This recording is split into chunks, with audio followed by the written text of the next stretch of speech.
너무 먹어서 오는 병들에 대해서 설명을 해드릴 건데요. 제일 먼저 소개해드릴 분은 이제 60세 남성이세요. 살이 좀 많이 쪄 있고 얼굴이 굉장히 붉고 입술이 두툼해요. 그러면서 이제 붉은색을 떼고 계십니다.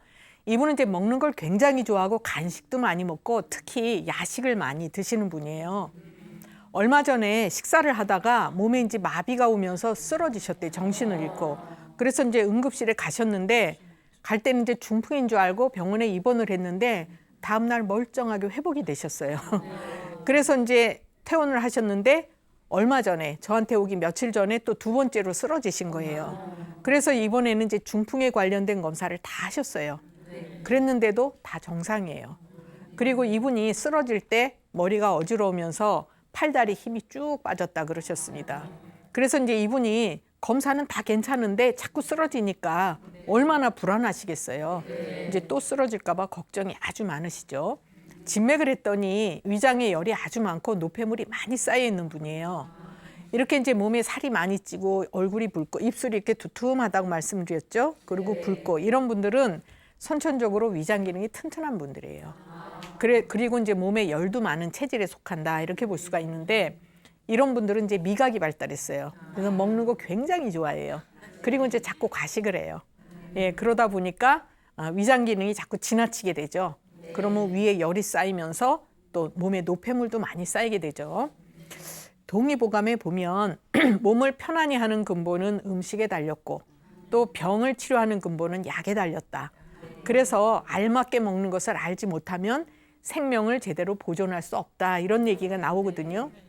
쉽게 설명을 하면 음식이든 약이든 적당히 알맞게 먹어야 몸이 이제 건강해질 수 있고 이것을 조절을 못하면 이제 건강을 해칠 수가 있다는 얘기가 되는 거죠. 우리 이제 오장육부 중에 비위가 음식을 받아들이는 일을 주관을 해요. 수곡을 받아들여서 이제 몸을 지탱을 하고 하는데 우리가 음식이든 약이든 다 어디를 거쳐요? 위를 거치잖아요. 위에서 이제 소화 흡수가 되고 몸에 작용을 하게 되는데 비위 기능이 그만큼 중요한 거죠. 아무리 좋은 음식이나 약을 먹어도 비위 기능이 좋지 못하면 내 걸로 만들 수가 없어요. 그렇죠? 그래서 이제 생명의 근본이 되는 장기다 이렇게 얘기할 수도 있고 그다음에 비위가 병이 들면 근본이 나빠지는 거다 이렇게 볼 수도 있죠. 우리가 음식을 못 먹으면 뭐라고 그래? 곡기를 끊으면 살 수 없어요. 그래서 이제 그만큼 중요하죠. 요새 이제 현대 생활은 굉장히 풍요로워졌고 너무 바빠요. 아이들도 너무 바빠요. 예, 그래서 음식 문화가 굉장히 많이 변화가 됐죠. 많이 바뀌었어요. 그래서 이제 육류를 굉장히 많이 섭취를 하게 되고 집에서 만드는 음식보다는 인스턴트라든지 패스트푸드라든지 이런 거 많이 먹고 외식도 많이 해요. 그러다 보니까 자연히 영양 과잉 섭취를 하게 돼요. 그래서 이제 질병의 종류가 서구형으로 바뀌었어요. 예전에는 우리가 부족해서 병이 왔어요. 그죠? 영양실조, 빈혈, 못 먹어서 폐결핵 이런 거 왔는데 지금은 지나쳐서 병이 오는 거다. 이렇게 볼 수가 있죠. 옛날 어른들이 조반석죽을 해야 건강하다 그랬어요. 아침은 밥을 먹고 저녁은 죽을 먹고 그럼 죽이 아니더라도 간단히 소화 잘 되는 음식을 먹어야 되는데 아침 식사를 해야 하루 동안 에너지를 거기서 쓰는 건데 아침을 안 먹으면 어떻게 돼요? 내 몸에 있는 영양분을 빼서 쓰는 거잖아요. 그러면 몸은 약해질 수밖에 없는 거죠. 이 말은 젊은 분들도 알아요. 아침은 임금처럼 저녁은 거지처럼 말은 알지만 안 지켜요. 예. 요즘 식사가 이제 아침 식사 굉장히 간편식으로 하는 분들 많고 저녁은 아주 잘 차려놓고 많이 섭취를 해요.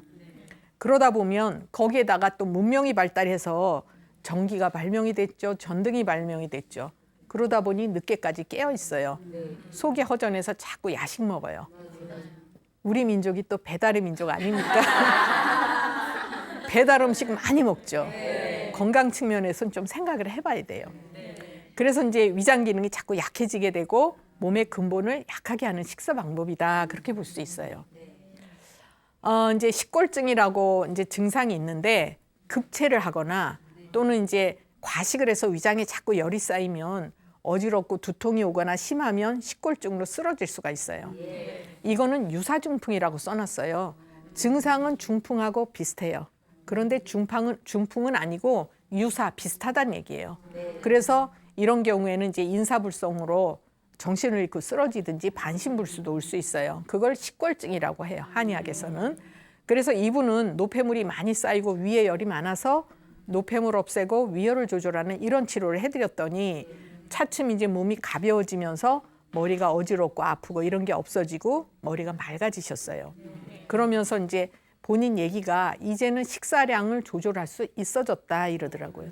위에 자꾸 열이 쌓이면요 자제가 안 돼요. 입에서 자꾸 땡기니까 배가 불러도 자꾸 과식을 하는데 위장이 이제 건강해지고 편안해지니까 적당히 먹고 조절할 수 있어졌어요. 그래서 이제 이분한테는 주의사항 드렸죠.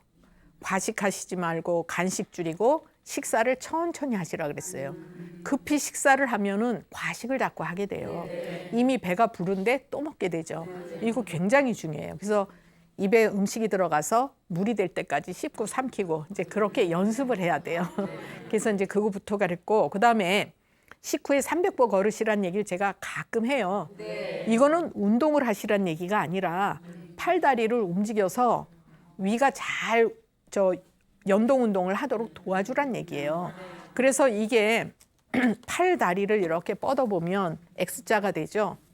이 교차되는 부위가 거의 위가 있는 위치라고 생각을 하면 돼요.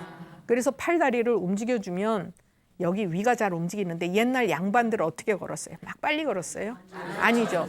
천천히 이리 오너라 하면서 그거는 얘를 튼튼하게 해주는 방법이 운동 아니에요. 그래서 이제 운동하시란 얘기가 아니라 소화를 잘 도와주고 그다음에 운동은 소화된 다음에 하셔야 돼요. 그래서 이제 소화가 된 다음에 들어놓건 잠을 자건 운동을 하건 이거 중요한 거예요. 그래서 이분한테 부탁을 드렸어요. 식골증이 이제 좋아지셨고 이제 조심을 하시고